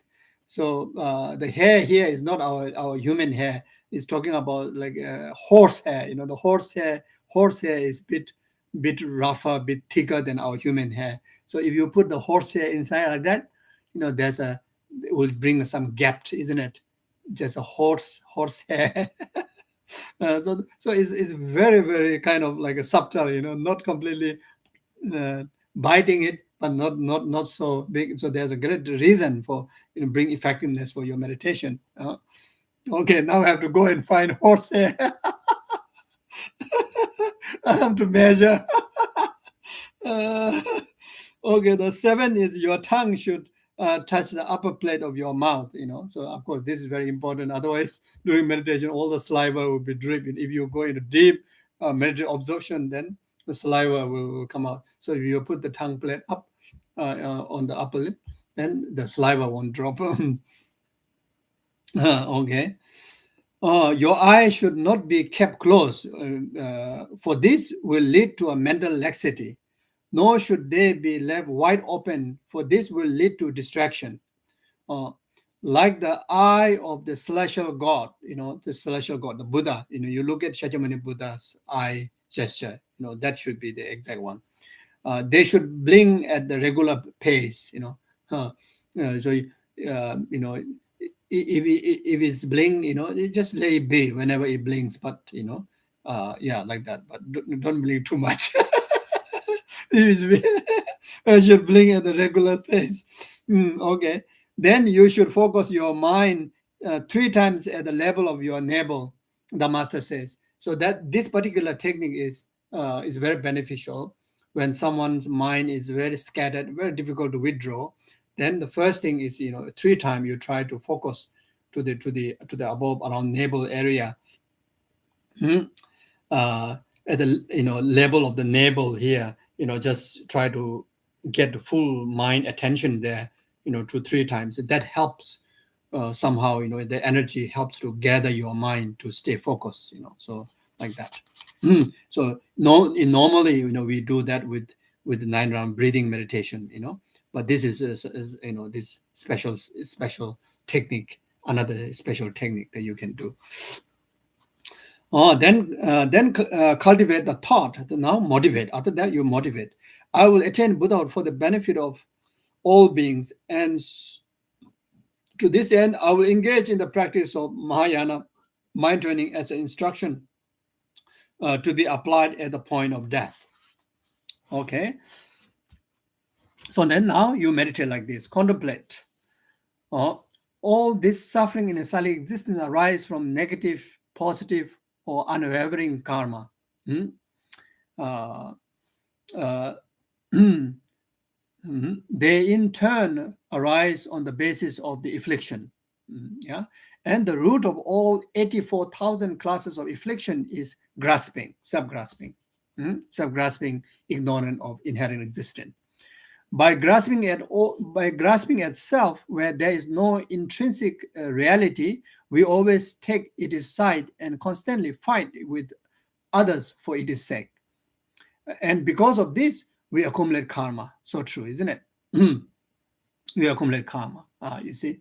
So for we human desire realm beings, especially create karma of negative. Even when we create karma of positive, we also have we also accumulate on the basis of self-grasping attitude. So therefore, even our positive karma so difficult to become cause of liberation and enlightenment is because of that.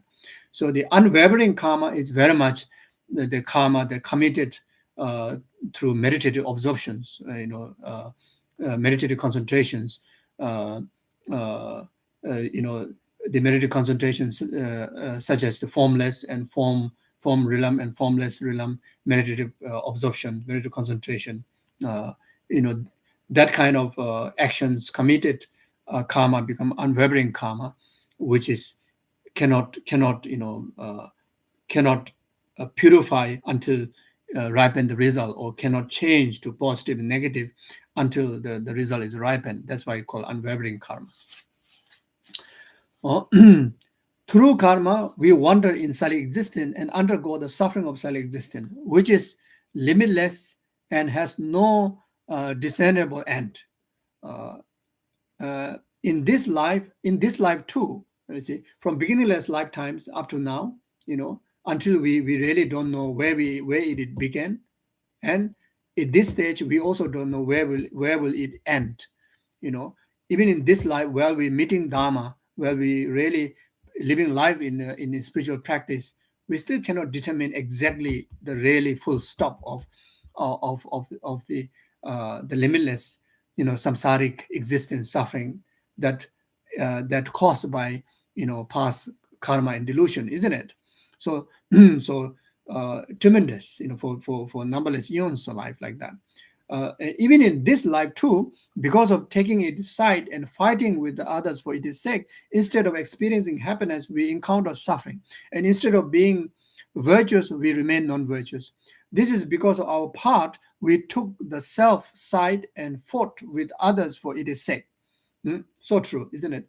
In the future too, if we do not relinquish this self-grasping, we will wander in this cycle of existence as we do at the present. So true. So therefore, must practice, and so important practice, especially in this very busy time, and very uncertain lifespan. Really have to consolidate the entire dharma in the Lojong practice, essence of Tonglen and altruistic practice, and try to really end to the continuum of samsara within this very fortunate time, and and ever in future, that we never have to suffer again. We really have to do that. Then the meditation conclude. There's no doubt that it is this so-called I or self, the demon that compels me to cherish my own self, that caused me to suffering in all three times, the past, present, and future. This is because I take its side and fight with others for its sake. There is not a single thing that I have not pursued for its sake, on the basis of what I have seen, heard, or thought about. However, since this has not taken me further away from silent existence in the past, I must let go of it to the best of my ability now. Okay, so thinking that you will let go of it by casting it away completely, let go of it entirely. Not just certain delusion you want to let go, certain suffering you want to let go. Not like I want to let go only suffering of pain. I doesn't no worry about suffering of change or pervasive suffering. I just want to let go certain period of time, and not entirely, not like that. You have to let go completely, let go of entirely, and let go of naturally with ease. So you really have to let go from the root, completely, from it is habitant completely, like that. And let go of it is by thoroughly dismantling it, from the root cause, like that. In in general, all other sentient beings of the three realms are not to be abandoned, as they are all like your parent, embodiment of kindness. You should imagine that the suffering of sentient beings comes to fruition upon yourself, and that your own happiness and virtue ripen upon other sentient beings. Then now, you take on to the Tonglen practice, gradual taking on the Tonglen practice. Uh, and meditate on the reversal and exchanging of these two situations. Mentally take the root of virtues of all the Buddhas and Buddhists. Then the Tonglen practice, you do reverse, and again and again you can practice like that. Then after that, mentally take the virtues, root virtues of all the Buddhas and Bodhisattvas, and imagine that there comes to fruition upon sentient beings. Then think like do like that. Imagine that in this way, sentient beings become free of their negative karma and suffering and attain full enlightenment, and that you too are free of negative karma and suffering. So this is a meditation. Then, as before, engage in the meditation and mantra recitation of your meditation deity. So then after that, you take some time to do some deity yoga practice. You integrate with your meditation deity practice.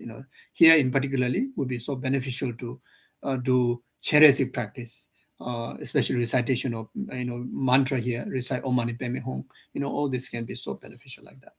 Okay, then if you can afford it, prepare an elaborate array of offering in the presence of three jewels, perform the seven limb practice extensively, and make the following supplication.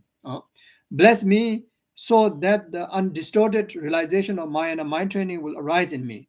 Bless me that I may not forget mind training during the fourth situation when it is most likely to be forgotten, as mentioned before. And bless me so that I may not lose mind training during the fourth situation when it is most likely to be lost, as mentioned before, like that. So meditate like that, make aspiration like that. So at the actual moment of death, so this is throughout life. It is now and then, from today onward, we train like that. And so when the death comes, at the actual moment of death, on the bed of the death. When respiratory ceases. So this one is when respiratory ceases. This particular here, actual moment of death, is referring to the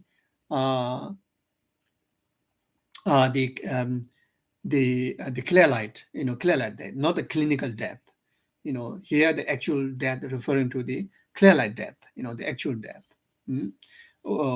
Respiratory ceases, where there's no life in your body, even spiritually, you're like that. You're experiencing clear light. So there, what happened there? Down to all beings, clear state of consciousness, free of conceptualization, that resemble a clear sky on an autumn day. So everybody, whether you're a practitioner or not, whether you're a human being or animal, everybody experience at the actual, the death, the clear light, there experience clear state of consciousness. Everybody. It's a natural one.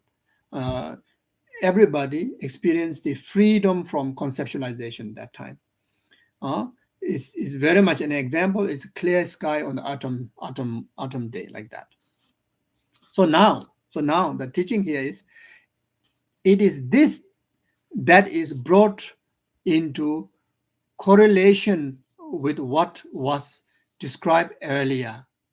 Okay, so whatever teaching that we trained before, to be correlated or harmonized or coordinated with the natural experience of clear state of consciousness, when that period our consciousness naturally free of conceptual disturbances or conceptual hallucinations. You see, in Tantra, this particular section is meeting of mother and son, mabuteba, meeting of mother and son. You see, so mother is like train, whatever practice you train whole life, then at the time of death, meeting the result, which is the son. It can be the practice of emptiness, it can be practice of this 5 powers, or this power of 6 perfection that we discussed from this teaching. Basically whatever deity or sutra practice, whatever practice that we have practiced, it has to be useful. It has to be utilized as a path, when we have the most favorable time to actualize the greatest benefit of spirituality, which is at the time of death, during the experience of clear light, especially realization on emptiness, especially realization of the Dharmakaya. That is hardest realization to be achieved, and that's by nature given the one of the most important opportunity at the time of death. And so therefore we have to, in order for us to able to be effective accordingly, we need to leave strong imprint now. We need to leave as much as imprint as possible, as intense imprint as possible. So therefore not only intellectually learning or doing analytical meditation, but we really, especially to do with this particular text, at the end of each meditation, try to do an absorption meditation, consolidate all the meditation in emptiness. Remember, so that is so pit instruction and very very important and essential, because that will leave through that absorption meditation, emptiness will leave a strong imprint that in order to remember the practice, no need to rely on our gross memory, so that that imprint will able to awaken like as fresh as our gross memory when the actual natural death occur, when the actual experience of voidness, the clear state of consciousness occur, when there's a voidness of the disturbances, the conceptual grasping disappear there, and you're able to realize emptiness. Those who have not realized emptiness, those who have realized emptiness and haven't realized Dharmakaya, able to realize Dharmakaya like that. So this is what it means, Mabuteba. It is that is brought into correlation with what was described earlier, like that. So I continue to read. When properly correlated, they will merge like steam of water joining each other, like that. So all our learning of the past, practice of the past, will be never wasted. It's like a joining, merge like a stream of the water, to each other, like this. You see. uh without meditation we cannot do that. Just knowing a lot cannot happen like that. Meditation also, without absorption meditation training, won't happen like that. Without doing again and again, repeating it, also won't happen like that. So that's why it's really really important. You can abide in this state. Okay, when properly correlated, they will merge like a stream of water joining each other. You can abide in this state for a year, a month, and so on, and arise from this in the intermediate state as the enjoyment body. Okay, so now during the clear light experience, if you are unable to realize emptiness, if you are unable to achieve Dharmakaya, then this this stream of absorption meditation, experience that continuation, the stream of that continuation, even can impact in the intermediate state, where you can again utilize the natural intermediate state opportunity to actualize the enjoyment body. One can achieve Buddhahood, utilizing intermediate state onto the path into enjoyment body or the Sambhogakaya body. Those with the perseverance can become fully enlightened within this lifetime. Those really really hardworking practitioner will actually enlighten within this lifetime. You see, even within this lifetime, even before you, even this within this lifetime, meaning can achieve either before even the death process occur. Also can be understand those who cannot actualize with before death occur, then at the time of clear light, because until you finish the clear light, you are not actualized in the middle state. So during clear light, there are many practitioners realize realizations, isn't it? So that this is what it means. Those with the perseverance can become fully enlightened within this lifetime through using this method, the method mentioned before, as Master said. Now, in case should this fail, all those practices impacts didn't occur, fail. However, you will then arise with the full characteristic of an intermediate state being. And in the intermediate state being has the body of body of 5-year-old and possess 5 colors.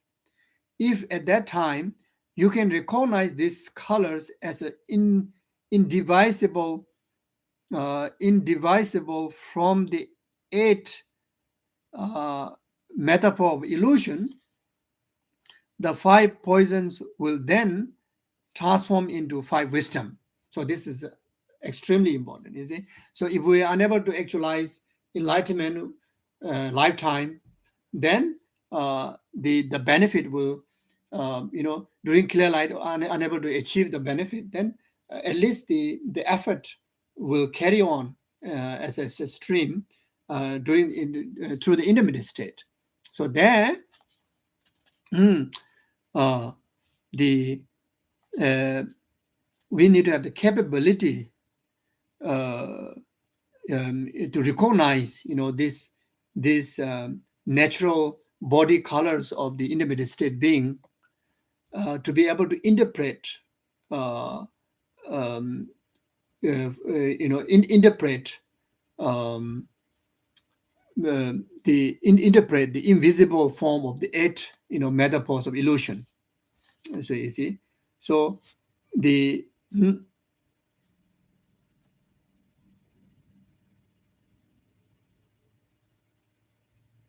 yeah, 365. Okay, here the 8 metaphors of illusions are magical illusion, first one. Then mirage, dreams, mirror reflections, a smell eater's town, echoes, reflections of the moon in the water, and bubbles.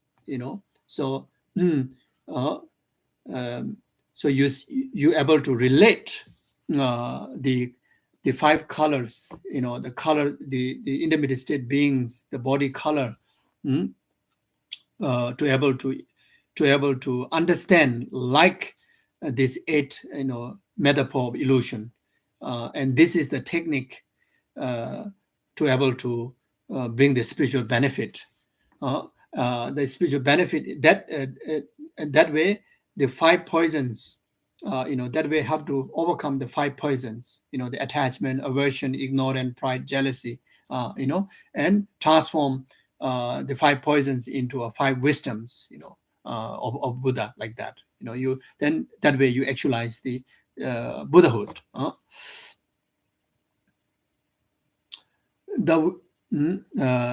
Okay. The 5 poisons will then transform into the 5 wisdom. The wisdom of ultimate expenses and that of perfect equanimity are the Dharmakaya. The mirror-like wisdom is the enjoyment body. You see, so there are 2 aspects. The wisdom of the ultimate expenses, that of the perfect equanimity, are the Dharmakaya. And the mirror-like wisdom is the enjoyment body of the Buddha. Well, the wisdom of accomplishment of deeds and that of the discriminative awareness are the emanation body. If you emanation body. If you become attached to the light of the 5 color and clinging to them, the light will revert to the 5 poisons. So this is so important to know. And you will revolve inside the nexus of the 6 nexus of the 6 conditions. So now it's a very critical time. If you attach and cling on the 5 colors of the intermediate state being, which most being does, because it's very glorious, it's very distractive. You see, if it happened that, then it will revolve. The causes of the 6 causes of the delusion, the six conditions of the delusion. The 6 conditions are the basis, object, social contact, explanation, habituation, and attention. You see, so these are the these are the these are the 6 conditions. The basis is referred to the Bases refer to the subtle inclining for afflictions. The second one refer to the appearances of the object conducive to the arising of the afflictions. Social contact refer to the influence of the negative companions. Explanation refer to the listening to the wrong instructions and teachings. Habituation is referred to the process of becoming accustomed to the past afflictions. Attention is referred to the incorrect attention that project pleasantness on what has unpleasant character, such as conceiving as impermanent things to be a permanent, pain, suffering as a pleasure, impure as pure, lacking a self to be possessed of a self, lacking of self as a possess of true existing self. So all these are the uh, um, six conditions will condition to arise delusions. So in the intermediate state, when you attach to the five colors, the intermediate state being attached to the five colors, then it turn into revert into the five poison, and you will revolve inside the nexus of the six conditions like that. Then thus compelling you and wander around, taking birth in the six realms of six existence. So this is how that you will emerge into another continuum of rebirth in the six realms, six realms of samsara. But instead of that, if you able to uh, if you're able to recognize, able to interpret these five colors when you see as a practice, when you see these five colors, you're able to remember the metaphor of illusion and interpret that, and that will mm, mm, that will directly antidote to the five poisons. And not only that, the five poison will transform into a five wisdom of the Buddha, and that way you will achieve, Buddha's wisdom body, Buddha's form body, like that. Mm. Okay, I continue read. Nevertheless, with this nevertheless, within 6 or 7 lifetimes from the present life, it is said you will attain full enlightenment. So this is even how bad practitioner you are, how many times you fail up to now, since the opportunity, the blessing, the practice, the effort that you have put in this lifetime, in particularly in the practice of Lojong, using this, this practice of six perfection, taking as a as a guide at the time of, like a pova, as a guide at the time of death, then even in case it fail, you will attain enlightenment, subsequent 6 or 7 lifetimes. Nevertheless, within 6 or 7 lifetimes from the present life, it is said you will attain full enlightenment. So therefore, compared to the beginningless cycle of existing, this is equivalent to a distance of tomorrow or day after, said the master. So even if we fail, it is almost like we're going to attain Buddhahood tomorrow or day after tomorrow, like that. Comparing to the numberless past lifetime that we remain in samsara, even in case we fail, still we will achieve immense of benefit of dedicating this life in intense practice in these practices. So in short, it's meaning that whether you are capable practitioner or not, whether you feel that you are a good practitioner or not, you learn the practice and daily you practice in your very best, So that way, then you will achieve, you know, um, the benefit uh, that which you have never achieved in the past. Even how failure practitioner you may be, uh, is very much comparing to the time that we spend in samsara. Is very much that we're going to achieve the benefit by tomorrow. 6 or 7 lifetime that we're going to become enlightened, like that, by the impact of this practice. Those extremely lazy one will attain full enlightenment in successive lives, the master says. You see? So even the most lazy one like myself, as long as we stick with this practice, we still, without delaying too many long time, like how we have delayed beginningless lifetime, eons of lifetime in the past, that we will achieve, enlightenment. So may the so okay, now conclude. May the instruction of the eighth session bring virtue and excellence, Mangalam. So this conclude the 8 sessions of the Mahayana mind training. Thank you very much.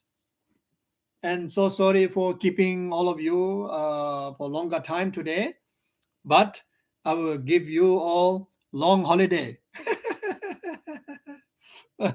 until September. Okay.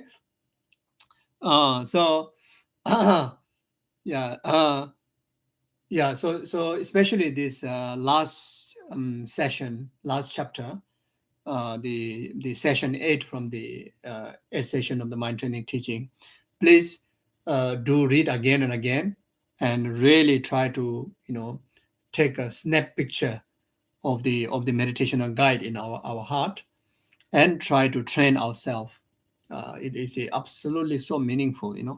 These are the teaching that which makes Gadamba masters so successful in achieving enlightenment within one very lifetime. It's a track record. So therefore, especially people like us, especially if there are people like me who is absolutely lazy, distracted, poor practice, and too busy in many other things. Really, this kind of practice is like perfect for us. Perfect for us. So like that. Okay, so thank you very, very much for Stephanie, Venerable Lindy, putting so much effort for this month, to able to do the teaching, and of course Stephanie, Peter from FPMD Australia, making available this teaching, freely to uh, not only people in Australia, but all around the world. Whoever wished to receive it, everyone was welcome. And Stephanie worked, so joyfully with a joyous effort, really altruistically. So therefore, very fortunate. As I mentioned in the past, this Lojong teaching, not all the texts are very kind of commonly, taught. Only certain selective Lojong teachings are discussed. So I think those of you who put great effort to keep up with me, really, is as how fortunate I feel that we're able to go through the text. I would say that, very fortunate, all of you too. Mhm.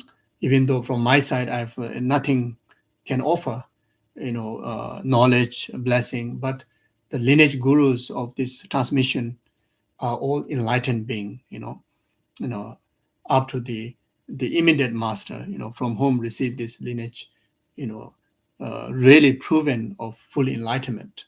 You see, through the practice of Lojong.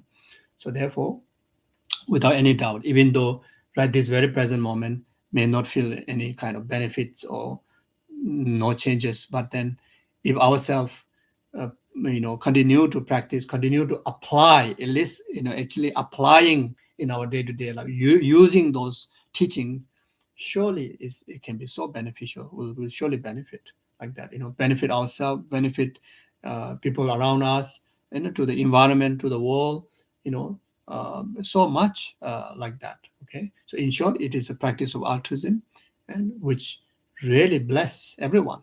Okay, so thank you so much, and yeah, everyone, also from Russia, Anastasia and the translator from Russia, then putting so much effort to share that teaching with the Russian speaking students. You know, so much diligence, so much joyfulness. So it's really, really good luck to you all. And then from US, uh, Mendy, then the other language, other students around the world. So this is, I think, in one way we can say is a very pure, genuine Dharma practice offering to our gurus and to the Buddhas and Bodhisattvas, and sincere charity and contribution to the world peace and happiness of sentient being. Okay, so I would say that no one's time is wasted, whoever invested time for this. So please rejoice, and I wish all of you to have a good days ahead, good months ahead. May all of you stay healthy, happy, harmonious, joyous, and continue to stay careful and safe from COVID, etc., like that. So, from my side, when I'm in India, there will be very much full of virtuous opportunities, prayers, teachings, visiting holy places, practices. So all of you will be in my heart, in my prayers. So yeah, so all of you will carry in my heart everywhere I go, uh, whether I know your name or face or not, whoever directly, indirectly come connection to this Lojong teaching and all the teachings will be in my heart all the time. And I pray for your happiness, health, long life, and spiritual success of full enlightenment. Okay, thank you. So now we dedicate. Then we will see you all. In the September. Okay, start of September. We start the. We will continue from the teaching, if everyone is ready. Yeah. So we dedicate this collective merit and the individual, merit and virtue accumulated from past, present, future. We dedicate to all the numberless sentient beings, be free from sufferings and cause of suffering, the delusion and karma, and actualize all the happiness up to the happiness of enlightenment. We also dedicate this collective merit to all the people who are, going through difficult time, like such as the little girl from France, Toboska Sanchez. Yeah, from last time I was informed to do dedication. So I'm dedicating my daily practices for her and all the others. But here, especially, today again requested specifically. Mm. So her and the rest of the others who are in difficult of their health, wealth, relationship, whatever they may be, overcome straight away without delay, even a moment, and actualize good health, long life, happiness, prosperity, enlightenment accordingly. May this collective merit be a complete cause. The pandemic, natural disasters, war, famine, all the difficulties to be overcome without delay even a moment. May this collective merit be a complete cause.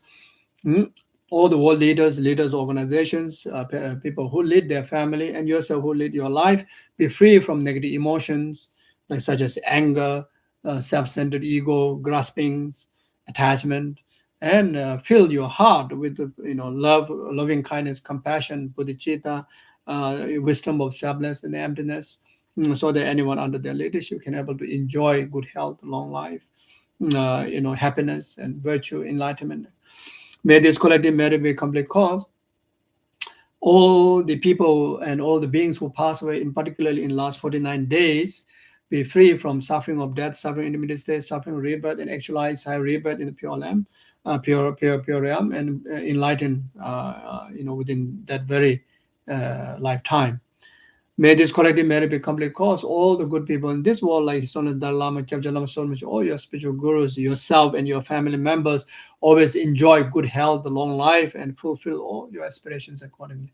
May this collective merit be complete cause all the virtuous institutions, the monasteries, nunneries, and dharma centers, including of FPMD Australia, who organize this teaching, and then all